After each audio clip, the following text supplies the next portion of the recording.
नमस्कार दोस्तों, मेरा नाम शिवेंद्र सिंह गौड़ है और NIA नंबर 1 इंस्टीट्यूट में आपका स्वागत है। दोस्तों, हेडिंग से आपको पता पड़ गया होगा कि आज हम लोग क्या पढ़ने वाले हैं। आज हम लोग पढ़ने वाले हैं इनइक्वालिटीज़। ये इनइक्वालिटीज़ चैप्टर मैंने आप लोगों की डिमांड पे ही स्टार्ट किया है, अदरवाइज मैं कोडिंग डिकोडिंग स्टार्ट करने वाला था। जो मैसेजेस आपने मुझे भेजे कि सर प्लीज़ पहले इनइक्वालिटीज़ करा दीजिए, जो कि हमारा थोड़ा सा कमज़ोर है या हमें एक बार रिवीजन करना है, तो आप लोगों के लिए पर्टिकुलरली आपके रिकमेंडेशंस की वजह से मैंने ये टॉपिक स्टार्ट किया है। दोस्तों, जो लोग NIA से पहली बार जुड़े हैं या जो लोग मुझे पहली बार देख रहे हैं, तो दोस्तों मैं आपको बता दूं कि हम यहाँ पर इनइक्वालिटीज़ की ऐसी ट्रिक सीखने वाले हैं कि जिससे जादू की तरह आपका आंसर आ जाएगा और आप लोग मुझे जादूगर कहोगे। जादूगर जादूगर मजाक कर रहा हूँ, लेकिन हाँ, जादू की तरह आपका आंसर आएगा। ऐसी ट्रिकें ना तो आपने कभी किसी यूट्यूबर को बनाते हुए या टीच करते हुए आपने देखा होगा, ना फिर आपने किसी ऑफलाइन एग्जाम में इस तरह की ट्रिकें सीखी होगी। मैं आपको पूरा का पूरा क्वेश्चन ओरली करना सिखा दूंगा, भले वो कितना भी टफ क्यों ना हो। इस चैप्टर में हम लोग मैक्सिमम चीजें ओरली कर लेंगे। कुछ गिनी चुनी चीजें जो होती है उसके लिए कभी कभी हमें इक्वेशन बनानी पड़ती है। लेकिन दोस्तों, अगर आपको ट्रिकें सीखनी है, आपको वो जादू सीखना है, तो मेरे साथ लास्ट तक इस लेक्चर में बने रहें। तो आज का लेक्चर हम लोग शुरू करते हैं। चलिए, तो मैं अभी आज स्टार्ट करूंगा दोस्तों बहुत ही बेसिक चीजों से। तो बहुत सी बेसिक चीजें क्या हैं? तो वो हैं ये 3 साइन। इन 3 साइनों के बारे में आपने सुना होगा और इनको देखा भी होगा। तो इसमें खास क्या है? इसमें खास ये है कि बहुत से बच्चे कंफ्यूज हो जाते हैं कि ये एक्चुअल में है क्या। दुनिया में 3 ही साइन होते हैं और इन 3 को यूज करके हम लोग कुछ और साइन बना सकते हैं। तो हम लोग पहले समझते हैं कि ये 3 साइन है क्या। तो ये 3 साइन में ये जो पहला वाला साइन है, इसका मतलब होता है बड़ा।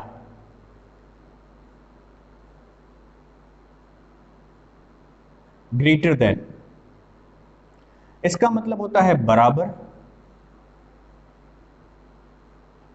इज इक्वल टू, इसका मतलब होता है छोटा। Less than. दोस्तों, कोई नई चीज नहीं सिखाई मैंने आपको, लेकिन फिर भी इन तीनों साइनों में बहुत से बच्चों को मैंने ऑफलाइन क्लासेस में उलझते हुए देखा है।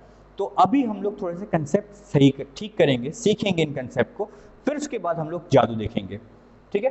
तो मान लीजिए कि एक समीकरण दे रखा है।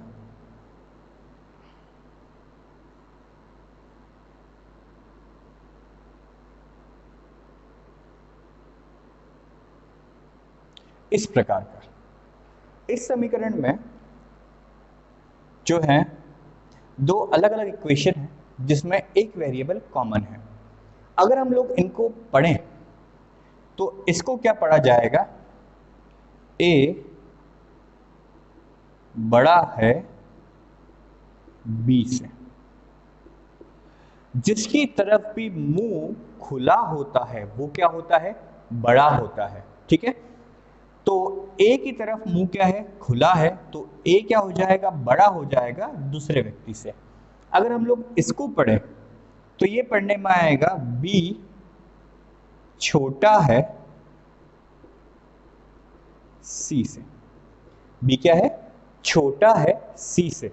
लेकिन फिर चलो छोटा कब हम लोग देखते हैं, तो छोटा जिसकी तरफ मुंह बंद रहता है, जो इधर वाला पार्ट रहता है, उसको बोलते हैं।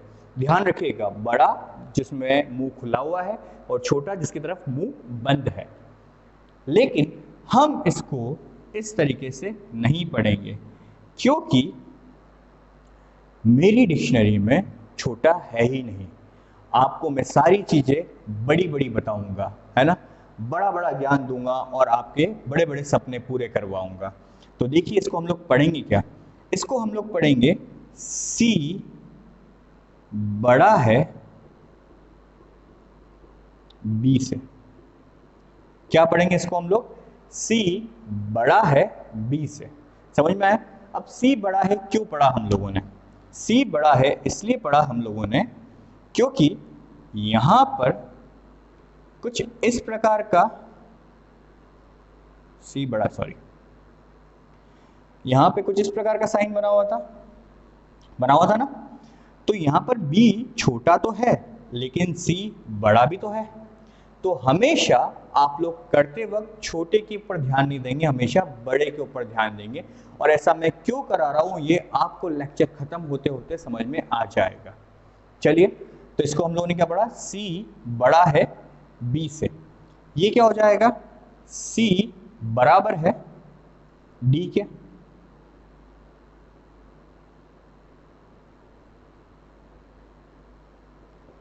या फिर इसी चीज को हम लोग पढ़ सकते हैं, डी बराबर है सी के। ये एक ही बात है, इन दोनों को हम लोग एक जैसा ही पढ़ सकते हैं। अगर किसी भी व्यक्ति के बीच में बराबर आया तो या तो आगे वाला बराबर होगा पीछे से, या फिर पीछे वाला बराबर होगा आगे से। ये दोनों ही बातें सही है और आपको पढ़ने का तरीका दोनों तरफ से आना चाहिए। ऐसा नहीं कि हम लोग लेफ्ट से राइट ही चलते रहे हमेशा। अगली वाली इक्वेशन को जब हम लोग पढ़ते हैं तो क्लियरली हमें दिख रहा है क्या, कि आगे वाला व्यक्ति जो डी है वो क्या है, बड़ा है। इसकी तरफ मुंह खुला हुआ है तो डी क्या हो जाएगा, बड़ा। डी बड़ा है ई से। तो इस तरीके से जो है इसको पढ़ा जाता है। ठीक है, अगर आपने इसको पढ़ना सीखा तो मैं आपको रूल्स के पास ले जाऊंगा, आपको ऐसे रूल्स बताऊंगा जिससे आपका आंसर चुटकियों में आ जाएगा और जादू की तरह आ जाएगा। मतलब बाकी लोग तो सिर्फ उसको सोचेंगे कि अरे क्वेश्चन ऐसा है, इसको इस तरीके से या इस टेक्निक के थ्रू करते हैं। आपने क्वेश्चन पढ़ा और आपका आंसर आ चुका होगा। विश्वास नहीं हो रहा, बने रहो आखिरी तक, होगा ऐसा। चल, तो ये सबको समझ में आया। अब जो मैं सिखाना चाहता हूं वो ये है कि असमानता के अंदर इनइक्वालिटीज चैप्टर में इन 3 साइन के अलावा भी 2 साइन होते हैं, वो मिलकर बने हुए होते हैं। इसको और इसको मिला लेते हैं और कुछ इस प्रकार से लिखते हैं। इसको और इसको मिला लेते हैं और कुछ इस प्रकार से लिखते हैं। ठीक है दोस्तों, इसका अर्थ हो जाएगा बड़ा या बराबर, और इसका अर्थ हो जाएगा छोटा या बराबर। दोस्तों, ये छोटी वाली चीजों को मेरा बनाने का रीजन इसलिए है कि जब हम लोग कोडेड इनइक्वालिटीज पढ़ेंगे, सांकेतिक असमानता जब हम लोग पढ़ेंगे, तो वहां पे जब निर्देश दे रखे होते हैं तो कुछ इस प्रकार से ही होते हैं। तो एक बार निर्देश को तो आपको इस तरीके से ही बनाना होगा, लेकिन उसके बाद हम लोगों ने क्या सीख रहे हैं कि हम छोटों पे ध्यान नहीं देंगे। क्यों? क्योंकि हम लोग इसको भी क्या पढ़ सकते हैं कि पीछे वाला क्या हो जाएगा, बड़ा हो जाएगा आगे वाले से। इसको भी इस तरीके से पढ़ा जा सकता है। तो इतना आप लोगों को समझ में आया। अब हम लोग एक छोटा सा क्वेश्चन देखते हैं और उसके ऊपर मैं आपको रूल बताऊंगा और उस रूल के आधार पे आपको क्वेश्चन करना होगा। इसको मैं रब कर रहा हूं, अगर किसी को ये नहीं आता है तो इस चीज का स्क्रीनशॉट ले लें और धीरे धीरे आपको चीज समझ में आने लग जाएगी। ठीक है दोस्तों? हाँ, तो दोस्तों हम लोग एक प्रश्न देखते हैं, एक क्वेश्चन देखते हैं। तो प्रश्न कुछ इस प्रकार का होता है इस चैप्टर में, जिसमें कुछ इक्वेशंस दे रखी होती है, जैसे कि ए बड़ा है बी से, सी बराबर है डी के, बी बड़ा है सी से, इस प्रकार से। और ये प्रश्न जो है अपने आप में कथन की तरह होता है। काय की तरह होता है? स्टेटमेंट की तरह। तो आप इसको क्या मानकर चलेंगे? कथन। इसके ऊपर निष्कर्ष, कंक्लूजन दे रखे होते हैं, और निष्कर्ष में ऐसा होता है, क्या सी बड़ा है ए से, या फिर बी बराबर है डी के। और उसके बाद आपको ये सब क्वेश्चन में दे रखा हो तो उसके बाद 5 ऑप्शन दे रखे होते हैं, 1 2 3 4 और 5। पहले में ये हो गया ए और ये हो गया बी। ठीक है, केवल ए सत्य है, केवल बी सत्य, या तो ए या बी सत्य है, दोनों सत्य है,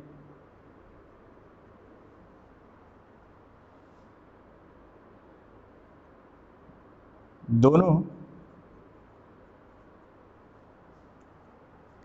असत्य है।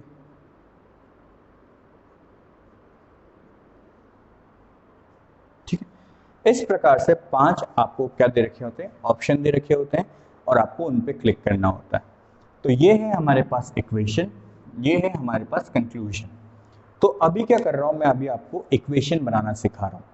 इक्वेशन बनाना सीखेंगे और उसके बाद धीरे धीरे हम लोग ओरली करना सीखेंगे। तो ए बड़ा है बी से, सबसे पहले आप इसको लिख लीजिए।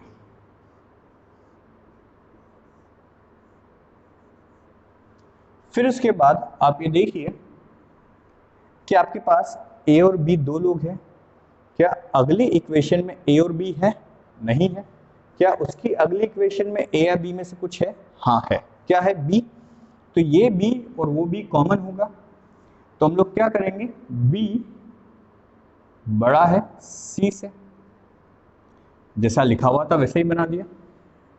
ठीक है, उसके बाद हमारे पास दो इक्वेशन बना चुके हैं हम लोग और एक वेरिएबल कॉमन था, हमेशा कॉमन होता है। अगले इक्वेशन में क्या देखा है, सी बराबर है डी के। तो सी था हमारे पास, तो सी क्या हो जाएगा, बराबर हो जाएगा डी के। ठीक है दोस्तों, अब आपका पूरा एक समीकरण बन चुका है, आपका एक पूरा इक्वेशन बन चुका है। अब हम लोग स्टार्टिंग से लेके एंड तक के किसी भी प्रकार के कंक्लूजन को निकाल सकते हैं। तो यहां पर मैं आपको सिखाऊंगा रूल 1।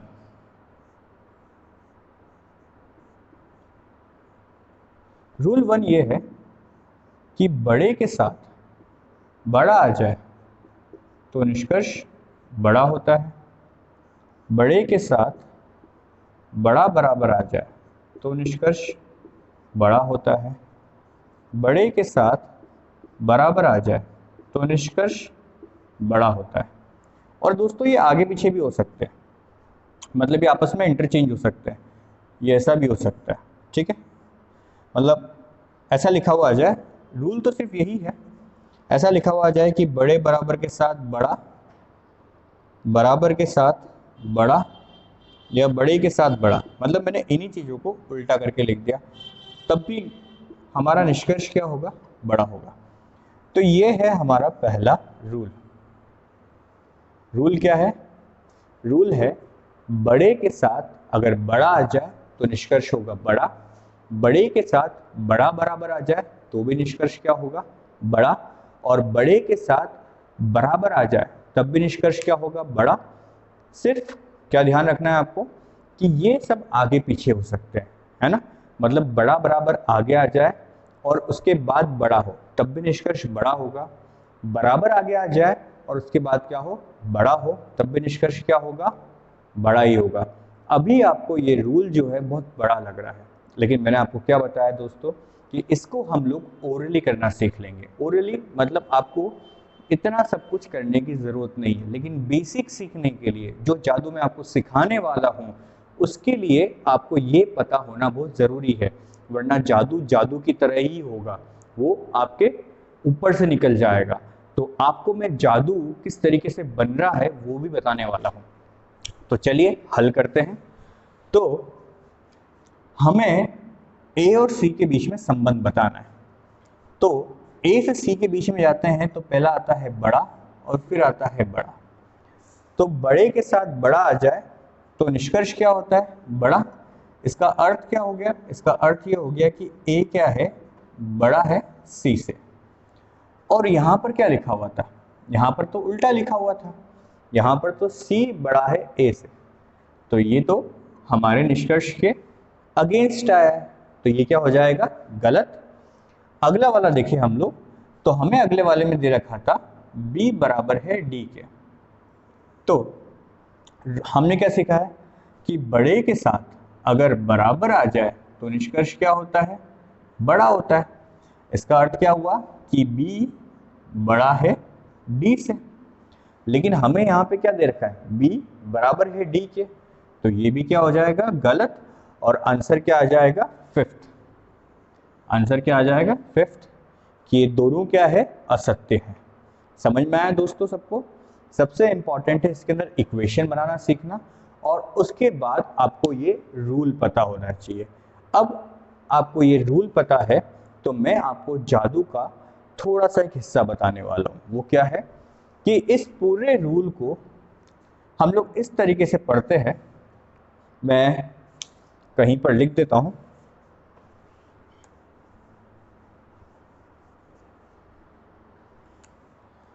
अगर हमारे मुंह से एक बार बड़ा निकले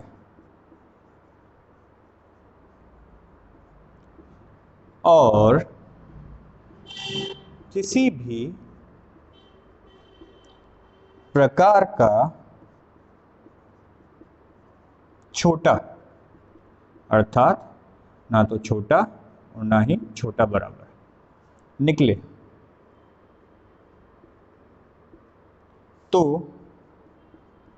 वह अंत तक बड़ा चलता है। ठीक है दोस्तों, ये है जादू। इसके द्वारा आप जो है क्वेश्चन ओरली करना सीख लोगे। ठीक है दोस्तों, अब क्या लिखा है मैंने, अगर हमारे मुंह से एक बार बड़ा निकले और किसी भी प्रकार के छोटे, इसका अर्थ मतलब ना तो हमारे मुंह से छोटा निकले और ना ही छोटा बराबर निकले, तो अंत तक वो क्या चलता है, बड़ा ही चलता है। ये इन तीन और नीचे के जो दो लिखे हुए थे उन सबको मिलाकर निकाला गया निष्कर्ष है ना। तो इसको अगर आपने समझ लिया तो इन क्वेश्चनों को आप ओरली कर लोगे। तो ओरली करना सिखाऊं, ओरली में हमें इस इक्वेशन की जरूरत भी नहीं पड़ेगी। सिर्फ आपको एक चीज याद रखना है कि जो अक्षर अंत में है वही अगला होना चाहिए।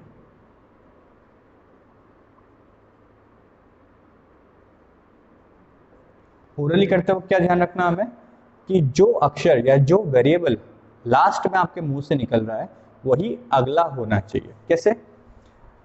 तो इसको हम लोग कुछ इस प्रकार पढ़ सकते हैं कि a बड़ा है b से, हमारे मुंह से क्या निकला, b, फिर b बड़ा है c से, ठीक है, और c क्या है, बराबर है d के। तो ये इक्वेशन जो यहाँ पर बनी वो हम लोगों ने ओरली पढ़ ली। वापस से बता रहा हूँ कि जो अक्षर हमारे मुंह से अंत में निकले वही अगला अक्षर होना चाहिए, मतलब कॉमन होना चाहिए। तो a बड़ा है b से, b बड़ा है c से, और c बराबर है d के। ठीक है, चाहता तो मैं कुछ और तरीके से ही पढ़ सकता था। कैसे? अगर मैं यहां से शुरू करूं और इसको देखूं तो c बराबर है d के, तो c बराबर है d के, बाद में क्या निकला, d निकला। क्या d और कोई निकला, और कहीं लिखा हुआ है? नहीं लिखा हुआ है, तो मैं यहाँ पे अटक जाऊंगा, तो इसको मुझे उल्टा पढ़ना पड़ेगा। d बराबर है c के, c निकला, वापस से c निकलना चाहिए। c जिसकी तरफ मुंह बंद रहता है वो क्या रहता है, छोटा। c छोटा है b से और b छोटा है a से। वैसे तो मैं आपको थोड़ी देर बाद बताऊंगा कि हम लोग छोटे शब्द का यूज नहीं करते हैं, और वो भी अपने आप में एक जादू है कि जब भी हमारे मुंह से छोटा निकले, ध्यान रखना दोस्तों, बहुत काम की बात बता रहा हूं मैं आपको, जब भी हमारे मुंह से छोटा या छोटा बराबर निकले वो कंक्लूजन गलत है। जैसे ही आपके मुंह से छोटा निकला वो गलत हो गया। कैसे? उसके लिए आपको ये इक्वेशन दिमाग में बनाना आना चाहिए। ठीक है, उसके बाद आप पढ़ोगे सीधे क्या समीकरण, आप पढ़ोगे सीधे निष्कर्ष। क्या पढ़ोगे? C बड़ा है A से। C क्या है? बड़ा है A से। तो C से शुरू करेंगे और कहाँ जाएंगे? A की तरफ। तो C से शुरू करेंगे तो C यहाँ पर दो जगह है, दो जगह। लेकिन अगर मैं यहाँ पे देखूं तो यहाँ पे तो C के साथ जो D कॉमन है वो कहीं से कहीं तक आगे लेके नहीं जाएगा। तो मुझे कहाँ जाना है? यहाँ से। और C से मैं कहाँ जाऊँगा? A तक B के सहारे। और मैंने आपको राज की बात क्या बताई अभी कि हमारे मुंह से छोटा निकले तो क्या हो जाएगा? गलत। तो C छोटा है B से। क्या निकला मुंह से? छोटा। और क्या है? B छोटा है A से। जैसे ही आपके मुंह से छोटा निकला तो क्या हो जाएगा? गलत। तो ये कह रहा था रूल नंबर 1। बराबर के लिए एक फंडा है कि जब तक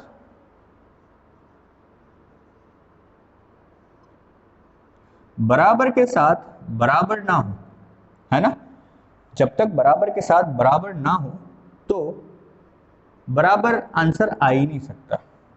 मतलब बराबर के साथ बराबर रहना ही चाहिए उसको बराबर लाने के लिए। ठीक है, तो B बराबर है D के, तो B से शुरू करें। अब B यहाँ पर भी है, B यहाँ पर भी है, लेकिन कॉमन क्या है? C। तो B के साथ क्या आना चाहिए था? बराबर आना चाहिए था, तभी तो आगे बढ़ पाता, लेकिन आगे बढ़ नहीं पाया। तो ये भी क्या हो गया? गलत। अब इन्हीं क्वेश्चनों को हम लोग ओरली कितनी जल्दी कर सकते हैं? आई बात सबको समझ में अच्छे से? अभी रूल्स खत्म नहीं हुए हैं, ठीक है, तो हम लोग इसके ऊपर थोड़ा सा वर्कआउट करते हैं। आप लोग ट्राई करो, उसके बाद मैं सेकेंड रूल बताऊंगा जिसके माध्यम से, जिसके थ्रू आप जो है बहुत सारे क्वेश्चन ओरली करना चालू कर दोगे। मैं ये हटा दूं।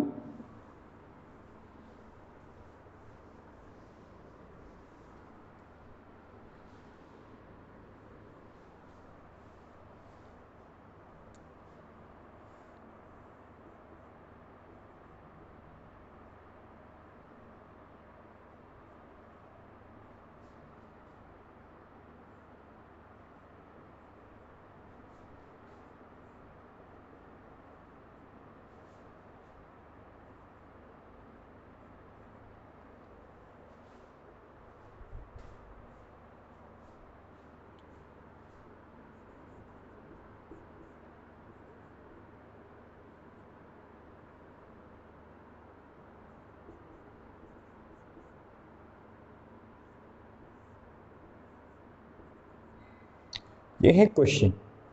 तो अभी हम लोग क्या करेंगे? इसको ओरली करना ट्राई करेंगे। अगर नहीं आया तो इक्वेशन बनाएंगे। एक बार मैं स्पीड में बता रहा हूँ, फिर स्लोली भी बताऊंगा। तो सबसे पहले हमें क्या करना है? सबसे पहले हमें पढ़ना है निष्कर्ष। A बड़ा है E से। इसका अर्थ क्या हुआ कि A से हमें कहाँ जाना है? E की तरफ जाना है। कहाँ जाना है? A से E की तरफ। तो A कितनी जगह है? A एक ही जगह है। ठीक है, तो जैसे ही मैं A से शुरू करूंगा, जैसे ही मैं A से शुरू करूंगा तो मेरे मुंह से क्या निकलेगा? छोटा। और छोटा निकला मतलब गलत, आगे जाने की जरूरत ही नहीं पड़ी। हाँ दोस्तों, आ चुका है। आप हल्के में ले रहे थे इसको। चल, अगला है। अच्छा, अभी क्योंकि हम लोग बहुत बेसिक स्टेप पे हैं तो हम लोग ई तक जाएंगे, क्योंकि कई बार क्या होता है कि ए एक जगह की जगह दो तीन जगह लिखे हुए हों, तो ऐसे में हम लोग आखिरी वेरिएबल तक ना पहुंचकर उसको गलत कर देते हैं। तो अभी हम लोग प्रैक्टिस में क्या करेंगे? ई तक जाएंगे। तो ए छोटा है बी से, फिर बी बड़ा है ई से। मुंह से तो छोटा निकला था, वो तो हो गया गलत। ई तक पहुंचे ना, छोटा निकलने के बाद भी ई तक पहुंचे ना, तो ये क्या हो जाएगा? गलत। अगला है डी बड़ा है ए से। डी क्या है? बड़ा है ए से। तो डी कितनी जगह है? डी एक ही जगह है, यहां पर। तो डी से कहां जाएंगे हम लोग? ई पे जाएंगे। देखो करने का तरीका देखो। अब ई जो है वो दो जगह है, एक यहां पर भी है, एक यहां पर भी है। अगर मैं यहां पे जाऊंगा तो सी मिलेगा मुझे, लेकिन ए तो सी से जुड़ा हुआ ही नहीं है, मतलब मैं यहां पर अटक गया। तो मुझे जाना कहां पड़ेगा? ई से बी पे और बी से ए पे। आया दोस्तों समझ में? इस तरीके से हम लोग अपना रास्ता ढूंढते हैं। तो पढ़े, d बड़ा है a से, तो d से शुरू करेंगे। तो d क्या है, बराबर है e के। e क्या है, छोटा है b से। मुंह से क्या निकला, छोटा, गलत। लेकिन अभी तक हम लोग a पे पहुंचे नहीं है, कंफर्म करने के लिए हम लोग आगे पढ़ेंगे। e छोटा है b से, b बड़ा है a से। नो डाउट कि आपके मुंह से बड़ा निकला, लेकिन मैंने क्या सिखाया था रूल में, मैंने आपको सिखाया था कि कहीं पर भी आपके मुंह से छोटा निकले तो वो क्या हो जाएगा, गलत। तो यहां पर ये क्या हो गए, दोनों गलत। इतनी ही इजीली आंसर आ सकता है, और कई बार तो सिर्फ आप इसको 2 से 3 सेकंड के अंदर निकाल लोगे। सीरियसली दोस्तों, 2 से 3 सेकंड में आप इसको निकाल चुके होंगे। अब जिन बच्चों को ये समझ में नहीं आया कि मैंने क्या कर दिया, उनको मैं इक्वेशन बना के समझाता हूं। सबसे पहले तो आपको ये इक्वेशन बनानी आनी चाहिए। तो क्या करेंगे हम लोग, इसको लिखेंगे a छोटा है b से, इसका काम हो गया। फिर हमारे पास क्या है, b और a, दो चीजें।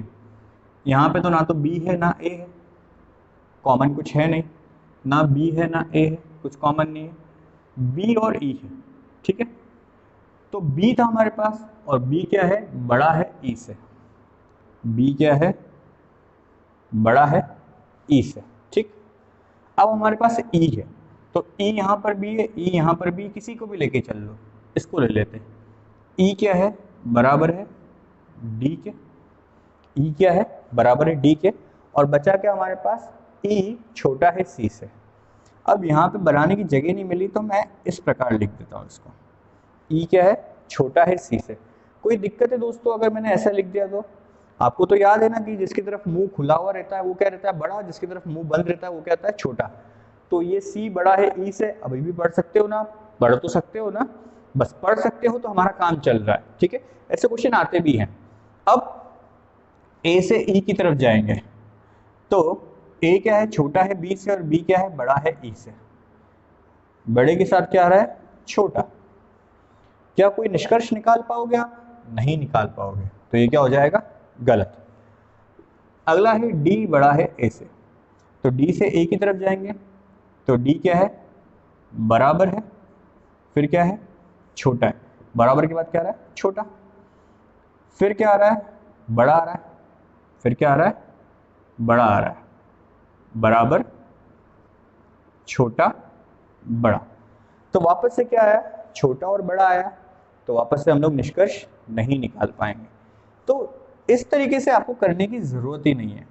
मैं जो आपको सिखा रहा हूं, आप उसके ऊपर फोकस करो, आपका आंसर ज्यादा जल्दी और ज्यादा एक्यूरेट आएगा। मैंने आपको क्या सिखाया कि अगर आपके मुंह से कहीं पर भी एक बार बड़ा निकले और किसी भी प्रकार के छोटे का उल्लेख नहीं हो, तो वो अंत तक बड़ा चलता है। ये है रूल 1, और इससे आपके बहुत सारे क्वेश्चन हो जाएंगे, बेसिक क्वेश्चन तो हो ही जाएंगे। रूल 2 क्या है, रूल 2 ये है कि जो मैंने लिखाया था, बराबर तभी निष्कर्ष के रूप में आ सकता है जब क्या हो, सभी जगह बराबर चल रहा हो। मतलब बराबर के साथ क्या हो, बराबर आए, तभी आंसर आपका बराबर आएगा, अदरवाइज नहीं आता है। तो उसको तो हम लोग रूल की तरह कंसीडर भी नहीं करते, वो बहुत कॉमन सेंस वाली बात है। अभी हम लोग पढ़ते हैं अगले रूल की तरफ, ठीक है, जिससे आपको पता पड़ेगा कि ये दो रूलों से आपके सारे आंसर ही या पूरा चैप्टर ही हो चुका है। तो ट्राई करें, एक क्वेश्चन दूंगा मैं, उसके बाद आपको बताना पड़ेगा कि आंसर क्या आ रहा है। अब अगर आप इक्वेशन को ओरली करना सीख लोगे तो कितना भी बड़ा इक्वेशन आ जाए आपको उसमें उलझना ही नहीं पड़ेगा, सीधे निष्कर्ष को पढ़ेंगे और क्वेश्चन को देखेंगे और आंसर आ जाएगा। तो कथन है a बड़ा बराबर है d से, d बराबर है e के, b छोटा बराबर है c से, और a छोटा है c से। इस तरीके का एक समीकरण है। निष्कर्ष दे दिया a छोटा बराबर है d से। एक और निष्कर्ष दे दिया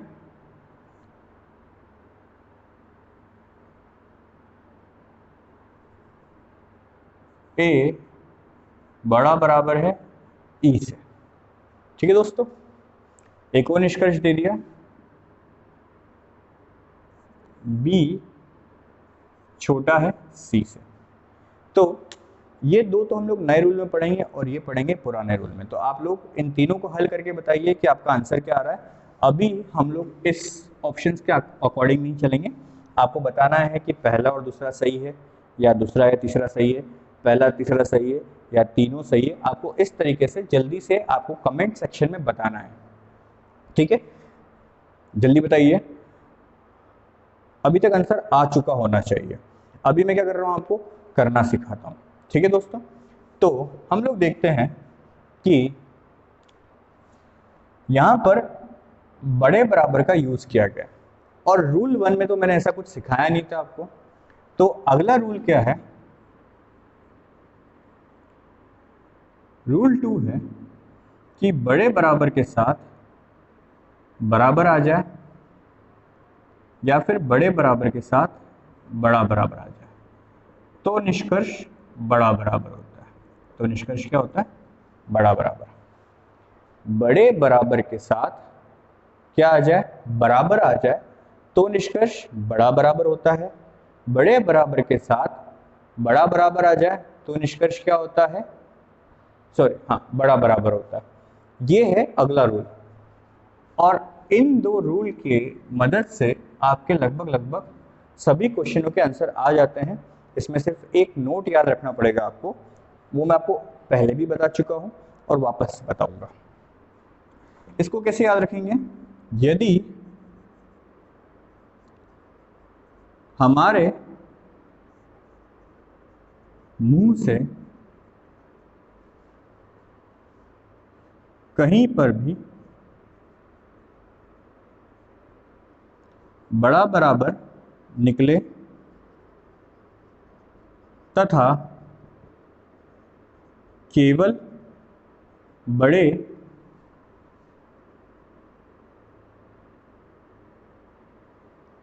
और किसी भी प्रकार के छोटे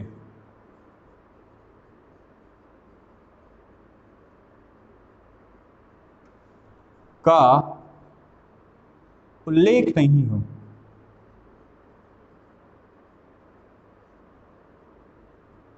तो वह अंत तक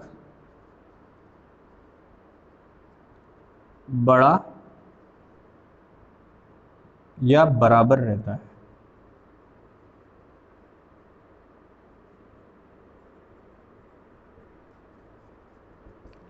ये जो ऊपर कह रखा है ना बेटा, वही मैंने यहाँ पर ओरली रूप में किस तरीके से करते समझा दिया।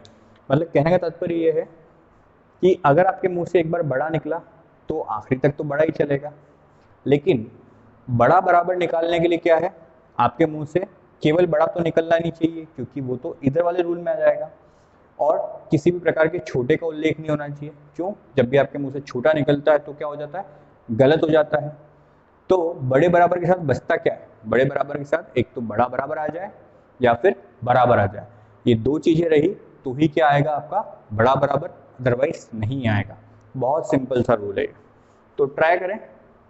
अब दोस्तों आपको मैंने स्टार्टिंग में बताया था कि मेरी डिक्शनरी में छोटा है ही नहीं। हम लोग कौन सी चीज़ों के ऊपर फोकस करेंगे, बड़ी चीज़ों के ऊपर फोकस करेंगे। तो बड़ी चीज़ के ऊपर फोकस करेंगे तो इसको हम लोग पढ़ेंगे क्या, आप बताओ जल्दी से, इसको क्या पढ़ेंगे, क्या a छोटा बराबर है d से पढ़ेंगे कि d बड़ा बराबर है a से? जी हाँ दोस्तों, हम लोग पढ़ेंगे d बड़ा बराबर है a से। तो d बड़ा बराबर है a से, इसको ओरली कैसे हल किया जाए। तो हमारे पास d दो जगह है, लेकिन यहाँ पे क्लियरली दे रखा है कि d क्या है, छोटा बराबर। और जैसे ही आपके मुंह से छोटा निकलेगा तो आपको क्या करना है, गलत कर देना है। निश्चिंत होके गलत कर दो, आंसर आ रहा है और सही आ रहा है। अगला इक्वेशन देखें तो अगला निष्कर्ष जो है उसमें दे रखा है a बड़ा बराबर है e के। a क्या है, बड़ा या बराबर है e के। तो a से e की तरफ जाना है। अच्छा, a कितनी जगह, a यहाँ पर है, a यहाँ पर है, ई कितनी जगह, ई यहाँ पर है, ठीक है। तो देखने वाली बात यह है कि ए और ई के बीच में कॉमन है कौन, डी। तो इसको जब हम लोग हल करेंगे तो ए से ई की तरफ जाएंगे तो पढ़ेंगे कैसे, ए से पहले डी को पढ़ेंगे और जो बाद में निकला वही अगला होना चाहिए, तो डी से क्या पढ़ेंगे, ई पढ़ेंगे, ठीक है दोस्तों। तो ए बड़ा बराबर है डी के और डी बराबर है ई के, ए बड़ा बराबर है डी के और डी क्या है, बराबर है ई के। तो बड़े बराबर के साथ अगर बराबर आ जाएगा तो निष्कर्ष क्या होगा, बड़ा बराबर। कहने का तात्पर्य क्या केवल बड़ा निकला हमारे मुंह से, नहीं निकला ना, किसी प्रकार के छोटे का उल्लेख हुआ, नहीं हुआ, तो आंसर आ चुका है, ठीक है दोस्तों। अगला क्या है, वापस से दोस्तों ध्यान देना, मैंने आपको क्या सिखाया कि छोटी चीजों पे हम लोग फोकस ही नहीं करेंगे, बड़ी चीजों पे फोकस करेंगे। तो ये क्या है, C बड़ा है B से कि B छोटा है C से, क्या पढ़ेंगे इसको दोस्तों, हम लोग इसको पढ़ेंगे C बड़ा है B से। तो C बड़ा है B से तो हमें कहाँ जाना है, C से B की तरफ। तो जब हम लोग C और B को देखते हैं तो सीधा सीधा हमारे सामने ही समीकरण दे रखा है कि C क्या है, बड़ा बराबर है B से। अब मैंने आपको क्या सिखाया था कि अगर हमारे मुंह से एक बार बड़ा निकले और किसी भी प्रकार के छोटे का उल्लेख नहीं हो तो अंत तक बड़ा ही चलता है, ठीक है। लेकिन यहाँ तो हमारे मुंह से केवल बड़ा तो निकला ही नहीं है, तो ये क्या हो जाएगा, गलत हो जाएगा। अगर केवल बड़ा निकला होता तो सही होता, अदरवाइज नहीं है। तो दोस्तों इसका आंसर आया है केवल दूसरा सही।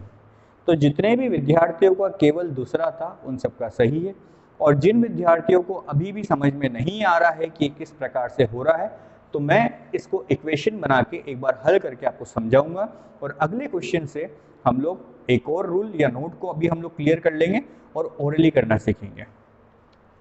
तो इस पूरे को समीकरण मतलब किताबों में या बहुत से यूट्यूबर्स जो है इसका पूरा एक इक्वेशन बनाते हैं। तो आपको बेसिक तो वही है कि ए बड़ा बराबर है किससे, डी से, इसको बना लिया। फिर अगला क्या है, डी बराबर ई के, कॉमन है हमारे पास डी, इसको बना लिया। अब ए डी और ई में हमारे पास कॉमन क्या है, ए है, तो ए क्या हो जाएगा, छोटा हो जाएगा सी से, तो जिसकी तरफ मुंह बंद है वो क्या हो जाता है, छोटा, हमने ये भी बना लिया। और फिर क्या है, सी बड़ा बराबर है बी से, तो सी क्या है, बड़ा बराबर है बी के, और ये पूरा एक इक्वेशन बन गया। इक्वेशन बनने के बाद क्या करते हैं, सारी किताबें और बहुत सारे यूट्यूबर्स है ना, इसके बहुत सारे रूल्स बताते हैं। मतलब वो छोटे के रूल्स भी बता देंगे, बड़े के रूल्स भी बता देंगे, छोटे बराबर के रूल्स भी बता देंगे, बड़े बराबर के रूल्स भी बता देंगे, नॉट इक्वल टू के बना देंगे और इक्वल टू के भी रूल्स बना देंगे। कुल मिला के 23-24 रूल्स बता देते हैं। मैं आपको सिर्फ 3 रूल बताऊंगा। पहला रूल है ये, दूसरा रूल है ये, ऊपर तो सिर्फ समझाने के लिए दोस्तों आपको, है ना। तो पहला रूल क्या है, ये है, दूसरा रूल ये है, और तीसरा जो रूल है वो एक नोट की तरह है, ठीक है। और एक और जो नोट होगा वो होगा या वाली कंडीशन में कैसे किया जाता है, ठीक है। तो अब वो लोग क्या करेंगे, इसको देखेंगे और फिर बोलेंगे कि ऑपोजिट साइंस जो होते हैं उनका कोई कंक्लूजन नहीं निकलता है। हम लोग भी वही बोलेंगे, लेकिन इसको करेंगे कैसे, है ना। तो D बड़ा बराबर है A से, तो D क्या है, छोटा बराबर, तो ये तो हो गया गलत। फिर क्या है, A बड़ा बराबर है E से, A बड़ा बराबर है D से, और D क्या है, बराबर है E के। बड़े बराबर के साथ बराबर आ जाए तो निष्कर्ष क्या होता है, बड़ा बराबर। तो इसका अर्थ क्या हो गया कि A क्या है, बड़ा बराबर है E से, तो ये क्या हो जाएगा, सही। फिर C बड़ा है B से, तो C क्या है, बड़ा बराबर है B से, केवल बड़ा तो है नहीं, तो ये क्या हो जाएगा, गलत। तो इस तरीके से इसको लिखकर किया जाता है। लेकिन आपको क्या सीखना है, इसको ओरली करना सीखना है। तो जिस तरीके से मैं आपको सिखा रहा हूँ उसी तरीके से आपको आना चाहिए। तो थोड़ी देर पहले मैंने आपको कहा था कि हम लोग रूल या नोट के ऊपर बात करेंगे। तो इन दोनों रूल्स के नीचे एक नोट है, या आप समझ लीजिए कि मैं इसको अगला रूल ही कह देता हूं। वो क्या है कि रूल ज्यादा अच्छे से आपको समझ में आते हैं, नोट तो आपको समझ में आते नहीं, आपको लगता है कि छोटी मोटी बात होगी।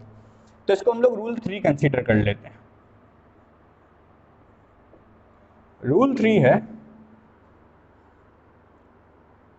बड़े के साथ छोटा आ जाए, बड़े के साथ छोटा बराबर आ जाए, बड़े बराबर के साथ छोटा आ जाए, बड़े बराबर के साथ छोटा बराबर आ जाए, और इसका उल्टा भी हो जाए, छोटे के साथ बड़ा आ जाए, छोटे के साथ बड़ा बराबर आ जाए, छोटे बराबर के साथ बड़ा आ जाए, और बड़े बराबर के छोटे बराबर के साथ बड़ा बराबर आ जाए।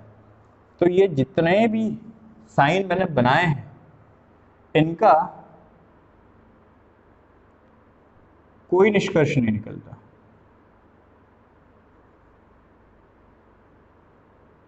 निष्कर्ष, कंक्लूजन नहीं निकलता।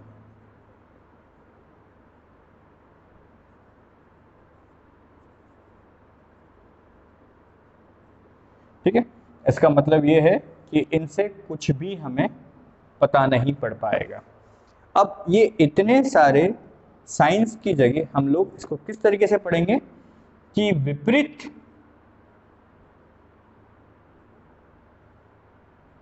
चिन्ह आ जाए तो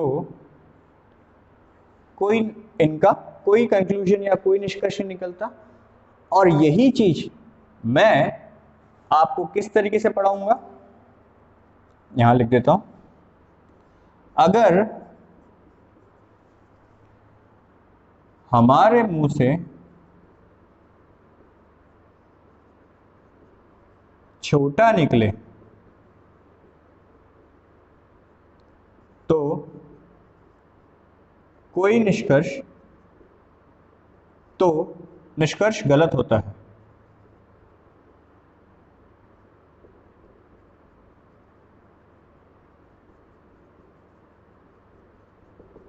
अगर हमारे मुंह से छोटा निकले तो निष्कर्ष क्या होगा, गलत। तो छोटे में दोनों छोटे आ जाएंगे, एक तो छोटा भी आ जाएगा और दूसरा छोटा बराबर भी आ जाएगा। आपको ये बात समझ में आई? तो सिंपल से 3 रूल है। पहला रूल क्या है, अगर आपके मुंह से एक बार बड़ा निकले और किसी भी प्रकार के छोटे का उल्लेख नहीं है तो अंत तक क्या चलेगा, वो बड़ा चलेगा। अगर रूल नंबर 2 ये है, रूल नंबर 2 है कि बड़े बराबर के साथ अगर केवल बड़ा या किसी भी प्रकार के छोटे का उल्लेख ना हो तो अंत तक वो बड़ा बराबर चलेगा। तीसरा रूल क्या है कि जब भी आपके मुंह से छोटा निकले तो वो क्या हो जाएगा, गलत। छोटे में छोटा भी है और छोटा बराबर भी है। लेकिन ये रूल तब काम करेंगे जब मैंने आपको जो सिखाया वो समझ में आया। मैंने आपको क्या सिखाया, मैंने आपको सिखाया कि आपको इक्वेशन हमेशा बड़े से छोटे की तरफ ले जानी। इक्वेशन में आप हमेशा पहले निष्कर्ष को पढ़ोगे और फिर इक्वेशन को ओरली हल करने की कोशिश करोगे। और ओरली हल करने के लिए मैंने आपको क्या बताया, मैंने आपको बताया कि जो भी बाद में आपके मुंह से निकला है वही आपका अगला होना चाहिए। जो भी अक्षर या वेरिएबल आपके मुंह से बाद में निकला है वही आपका अक्षर या वेरिएबल अगला होना चाहिए। इन चीजों को अगर ध्यान में रखोगे तो क्वेश्चन जादू की तरह 1 से 2 सेकंड में आंसर निकाल चुके होगे और क्वेश्चन हल हो चुका होगा। ठीक है दोस्तों, तो आज के लिए इतना काफी होगा। बहुत सारी चीजें मैंने आपको सिखाई है, आप इसको ट्राई करें। मैं आपको नेक्स्ट टाइम जो है साइड में कुछ क्वेश्चंस दूंगा और उसके साथ आपको ये हल करना सिखाऊंगा। तो आज के लिए इतना काफी रहेगा। जाने से पहले मैं कुछ बातें आपको बताना चाहता हूं दोस्तों कि एनआईए की पूरी टीम आपके लिए रेगुलरली बहुत सारे लेक्चर्स लेके आ रही है। भले वो मैथमेटिक्स का हो जो धनगर सर पढ़ाते हैं, भले वो एमपी जीके हो जो लोकेन सर पढ़ाते हैं, भले वो करंट अफेयर्स हो जो ज्योत्सना मैडम पढ़ाती है, भले वो इंग्लिश है जो गौड़ साहब पढ़ाते हैं शिवेंद्र सिंह गौड़, भले वो रीजनिंग हो जो गौड़ साहब पढ़ाते हैं मैं शिवेंद्र सिंह गौड़, भले ही वो आपका एनवायरमेंट हो जो कि आपके धनगर सर पढ़ाते हैं, भले ही वो बाल विकास हो जो आपके लोकेंद्र सर पढ़ाते हैं। ये इतने सारे जो लेक्चर्स हैं वो हम आपको दे रहे हैं। और इनफैक्ट अभी अभी हम लोगों ने जो है लक्षित जो हमारे सबसे नए फैकल्टी हैं उन्होंने संविधान पढ़ाना चालू किया है। ठीक है, नए फैकल्टी का अर्थ ये नहीं है कि बहुत छोटे में ले लें, हल्के में ले लें आप उनको। दोस्तों इतना डेप्थ में पढ़ा रहे हैं कि यूपीएससी के एग्जाम में भी इतना डेप्थ में नहीं पढ़ाया जाता है। तो कॉन्स्टिट्यूशन भी हमने पढ़ाना चालू कर दिया है। इतने सारे सब्जेक्ट्स आपको एक ही प्लेटफॉर्म पे मिल रहे हैं और वो भी फ्री ऑफ कॉस्ट। तो आपको क्या करना है दोस्तों, इस वीडियो चैनल को ज़्यादा से ज़्यादा शेयर करो। जितना आप नॉलेज बांटोगे उतना नॉलेज क्या होगा, आपको मिलेगा। साथ ही साथ दोस्तों मैं एक छोटी सी चीज़ आपको बताना चाहता हूँ कि हमने एक एप्लीकेशन भी डेवलप कर रखा है जो अभी तक हम लोग ऑफलाइन तरीके से ही अपने बच्चों को प्रोवाइड करते थे, और कोई भी विद्यार्थी जो हमसे जुड़ा हुआ नहीं है हमारी ऑफलाइन क्लासेस से, उससे हम लोग जो है 1500 रुपीज़ 1500 रुपये चार्ज करते थे। उस एप्लीकेशन में क्या है, उस एप्लीकेशन में आपके सभी एग्जाम के नोटिफिकेशंस हैं, जैसे कि बैंक हो गया, एसएससी हो गया, रेलवे हो गया, आपका इंश्योरेंस के एग्जाम्स हो गए, आपके व्यापम के एग्जाम्स हो गए, मतलब एमपीएसआई हो गया, एमपीपीएससी हो गया, और जितनी एग्जाम्स के मैंने नाम लिए हैं उन सब के ऊपर वहां पर ऑनलाइन टेस्ट हैं। दोस्तों टेस्ट के बिना काम नहीं चलता है। इनफैक्ट ये जितने भी वीडियो लेक्चर्स हैं ये वहां पर आपको मिलेंगे, और वो भी फ्री ऑफ कॉस्ट, क्योंकि बहुत से वीडियो लेक्चर्स जो है हम लोग यूट्यूब पे प्रोवाइड नहीं करते हैं। डिटेल वर्जन जो होते हैं या लाइव क्लासेस में जब हम लोग पढ़ाते हैं तब हम लोग वो सारी चीज़ें सिर्फ एप्लीकेशन पे या फिर हमारे ऑनलाइन प्लेटफॉर्म पे ही प्रोवाइड करते हैं। हमारा एक ऑनलाइन टेस्ट सीरीज का प्लेटफॉर्म भी है। अभी दोस्तों मैं आपको सिर्फ इतना कहना चाहूँगा कि आप NIA नंबर 1 इंस्टीट्यूट का एप्लीकेशन डाउनलोड कीजिए। उसमें बहुत सारी फ्री चीज़ें हैं। उसमें बहुत सारी फ्री चीज़ें क्या हैं, उसके अंदर इंग्लिश के जो हैं आपका 3 स्टेप है, बेसिक स्टेप, इंटरमीडिएट स्टेप और एक जो है हायर स्टेप। उन तीनों स्टेप से इंग्लिश सिखाई जाएगी। उसमें वोकेबलरी है, उसके अंदर GDPI के लिए इंस्ट्रक्शंस दे रखे हैं, बहुत सारा इन्फॉर्मेशन दे रखा है। डेली बेसिस पे आपको करंट अफेयर्स का नॉलेज हिंदी और इंग्लिश में, भले वो नेशनल हो या इंटरनेशनल हो, उनके बारे में छोटे छोटे से आर्टिकल मिलेंगे, डेप्थ में मिलेंगे, और उन्हीं के ऊपर क्विज भी होंगे। उन्हीं के ऊपर आपको इंटरनेशनल इंग्लिश में और नेशनल भी इंग्लिश में और तथा हिंदी में भी मिलेगा। बैंकिंग के बहुत सारे आपके टर्मिनोलॉजीज हैं, कंप्यूटर के बहुत सारे टर्मिनोलॉजीज हैं जो आपको क्विज के रूप में ही मिलेंगे। मतलब पहले पढ़ो फिर उनका क्विज दो, ऐसे n नंबर ऑफ पेपर है। और फिर उसके बाद MP के लिए स्पेशली, क्योंकि हम लोग MP से बिलोंग करते हैं, तो MP के लिए बहुत सारी ऐसी एप्लीकेशंस नहीं है या बहुत सा ऐसा प्लेटफॉर्म अवेलेबल नहीं है जहाँ पे आप MP SI की तैयारी कर सकें, MP पुलिस कांस्टेबल की तैयारी कर सकें, या फिर MP TET मतलब आपका संविदा वर्ग शिक्षक 1, 2, 3 की बात करें, MP पटवारी हो गया, फॉरेस्ट गार्ड हो गया, ऐसी PB की बहुत सारी वैकेंसीज निकलती है जिसके लिए आप पेपर प्रैक्टिस ऑनलाइन नहीं कर पाते हैं। तो वो सारी चीज़ें जो है हम लोगों ने इस एप्लीकेशन में प्रोवाइड कर रखी है। और एक राज की बताऊँ दोस्तों, तो सीक्रेट ये है कि उसके अंदर आपको बहुत सारे PDF मिलेंगे। उन PDF में n नंबर ऑफ बुक्स के आपको जो है क्वेश्चंस मिलेंगे, और आपको बुक खरीदने की जरूरत भी नहीं पड़ेगी। मतलब उस छोटे से ऐप के अंदर हम लोगों ने पढ़ाई का इतना मटेरियल दे रखा है कि आपको घर बैठे बैठे ही एग्जाम निकालने का पूरा एक्सपीरियंस या पूरा नॉलेज मिल जाएगा। साथ में हम लोग तो वीडियो लेक्चर उसमें दे ही रहे हैं, कहीं पे अटकोगे तो हमारे वीडियो लेक्चर्स आप देख सकते हो। तो दोस्तों कहने का तात्पर्य ये है कि मात्र 399 रुपये 399 रुपीज़ में हम लोग 1500 वाली चीज़ को आपको प्रोवाइड कर रहे हैं, और ये सिर्फ स्टार्टिंग के 50 विद्यार्थियों के लिए है। और वो भी इसलिए कर रहे हैं क्योंकि लॉकडाउन का ड्यूरेशन है, और हम लोग चाहते हैं कि जो लोग भी एक्चुअल में पढ़ाई कर रहे हैं और जिनको हमारी तरफ से मदद की ज़रूरत है कॉम्पिटिटिव एग्जाम में निकालने के लिए, हम उनको कम से कम या रिजनेबल प्राइस में ऐसा कुछ दे सकें जिससे उनकी एग्जाम निकल जाए। ठीक है दोस्तों, तो आप लोग क्या करें, पहले तो एप्लीकेशन को डाउनलोड कर लीजिए, उसको देखिए, उसके बाद जो है अगर आपको लगता है तो उसका पेड वर्जन लीजिएगा, अगर आपको नहीं लगता है तो इट्स ओके। वीडियो लेक्चर्स तो आपको एक लिमिटेड वीडियो लेक्चर्स तो आपको यूट्यूब पे हमेशा कुछ अवेलेबल रहेगा, लेकिन पूरा डेप्थ में नॉलेज आपको वहीं पर मिलेगा। तो दोस्तों यहीं पर मैं अपना लेक्चर समाप्त करना चाहूँगा। आज के लिए इतना काफ़ी रहेगा। आपका जो है लॉकडाउन चल रहा है, 30 तारीख तक के लिए बढ़ा दिया गया है। घर पे रहें, सुरक्षित रहें, सोशल डिस्टेंसिंग मेंटेन करके रखें।